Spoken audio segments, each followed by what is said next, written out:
Deepak Chopra, thank you so much for speaking to Bloomberg. Your 95th book. First of all, how'd you do it? I'm a compulsive, obsessive, neurotic person.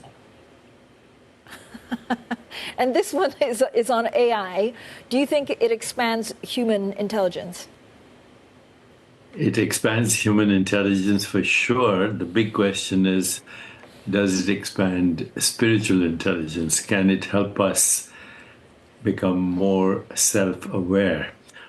A machine that is not aware of itself, can it help you become more aware of yourself? So AI has huge implications for not only the future of well-being, the future of what we call health span and longevity, but a deeper understanding of reality. What is consciousness?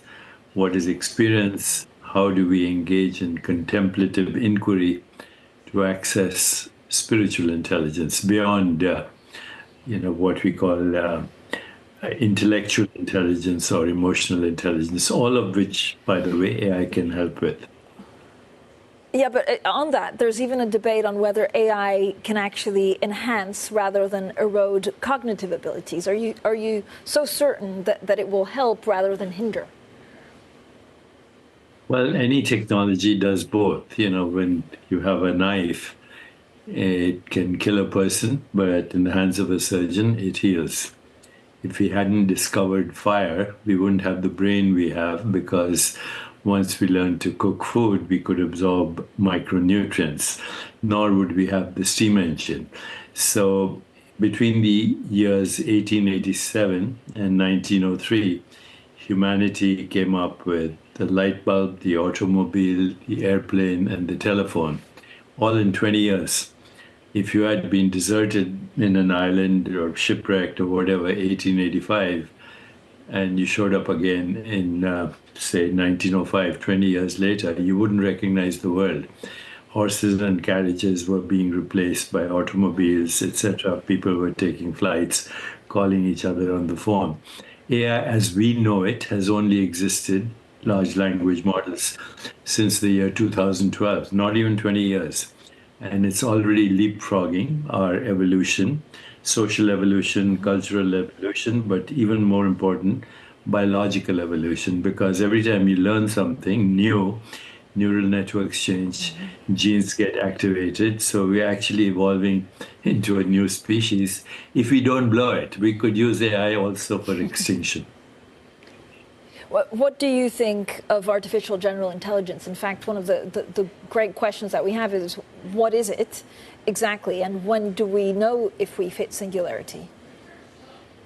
Well, everybody's talking about it. I don't believe that AGI will ever be conscious. Conscious means subjective experience. So it doesn't feel hunger or has sexual urges or fear death, or have existential dilemmas, or feel thirst or anxiety. So in that way, artificial general intelligence will not be conscious, not have subjective experience. It will simulate that, and that will happen sooner or later. What do you see the potential impact of AI on jobs, but also societal changes? And again, given that, how does it create more of a barrier between the haves and the have-nots? I don't think so. A very good friend of mine who's a film director in Hollywood, Oscar-winning director, he called me the other day. He said, my chef is going to write better screenplays than I can. I said, that's not true. He'll probably have better recipes, but not better screenplays. You need that wisdom and human experience to even ask the right prompts when you use AI. So it actually makes you more creative, gives you access to more knowledge, database of every human endeavor, multiple languages, but also the languages of philosophy and science and technology, but also the language of the great teachers, East and West, the sages of the Upanishads, the prophets of the Old Testament, you name it. You can access, one person can access more in terms of knowledge than the entire human race. And this is why you think they're compatible when many don't, that you rely on ancient texts, but at the same time, AI and machine learning can bring you closer to these texts, and so I guess gets you closer also to understanding spirituality. Exactly. So, you can go on AI and you can go to my AI, deepakchopra.ai, and ask it, Deepak, what do you think are the similarities between the teachings of Plato, Socrates, Jesus Christ, and the Buddha? And my AI will be very happy to assist you with that question. Then you can go and ask, can you teach me a meditation to see the similarities? And I'll do that too. So, the way I'm using AI, it's not a large language model. It's what is called a small language model because large language models hallucinate if they don't know the answer. My AI is based on the 95 books or so that I've written and, all the work I've done over 45 years. So you would use basically an AI, if well-being is an inner journey, then AI would be used to enhance the teachings, but then you still have well-being as an inner journey. That's probably the only way to do it. Yes, but even that can be helped. So, if you look at the inner journey in many traditions, it's contemplative self-inquiry. It is mindfulness of experience, both sensory experience, motor experience, awareness of the body, awareness of the breath, something called interoceptive inquiry, which means learning how to know the inside of your body, interoceptive awareness, and then transcendence. So there are many techniques, hundreds of techniques to access what we call our true self or spiritual domain, go beyond the mind, transcend. AI can do a search for all these and actually personalize the techniques for you based on your ethnicity, how old you are, what you're looking for. You're looking for a meditation for improved relationship, conflict resolution, losing weight. All of that is now available. You're good friends with Sam Altman because I read you both love meditation.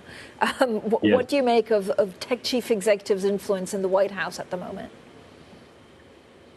I think the White House has to be receptive to these great minds that we have right now in the world of technology.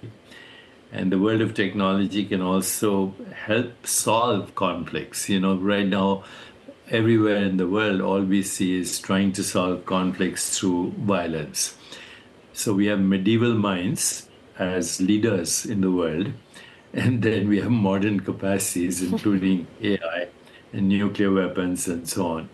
So I think it behooves any leader right now who wants peace, prosperity, sustainable planet, introduce health, well-being, to be fully versed in AI, or if they're not, they get the right team.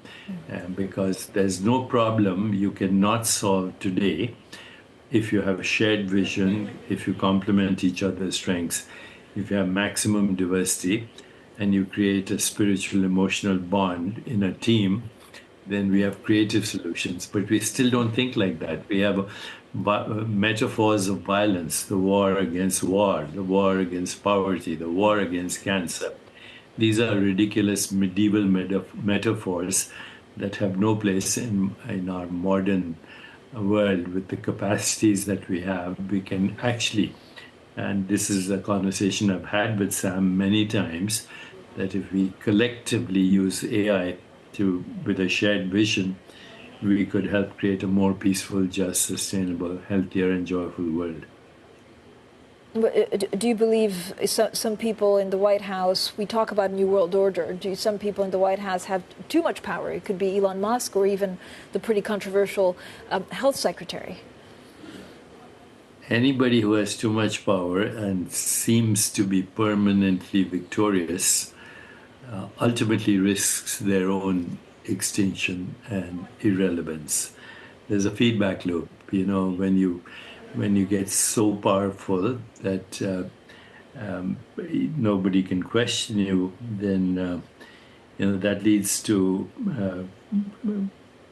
misuse of power, cronyism, corruption, influence peddling, money laundering, and all those kinds of things. And I don't think we can point to the White House. You have to point to the collective consciousness in the world that is contributing to this zeitgeist across the world. It's happening everywhere right now, and it's engendered by fear. So the fear of the unknown, which we're stepping into right now, and ultimately there is only the unknown, and the unknown is a great opportunity for creativity. So all the leaders in the world now have the opportunity to actually help create the world that we all want with creativity How does instead that? of. Yep. Yeah, I was going to ask you, Mr. Chopra, how does that settle?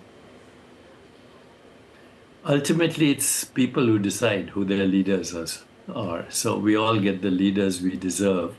And as I said, there's a feedback loop. It reaches one extreme, the pendulum, and it starts to swing back. It reaches another extreme. But now we are in a critical moment in our evolution as a species. And one road definitely leads to sleepwalking to extinction.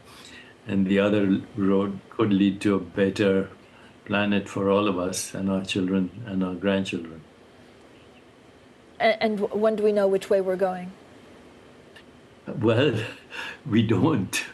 That's what I call embracing the wisdom of uncertainty. The more uncertainty there is, then there's more opportunities for creativity.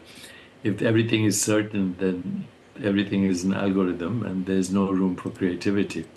AI ultimately is an algorithm, so we use the algorithm to break the algorithms through creative insight, through intuition, through imagination, through higher consciousness, and through ultimately empathy, compassion, love, and action.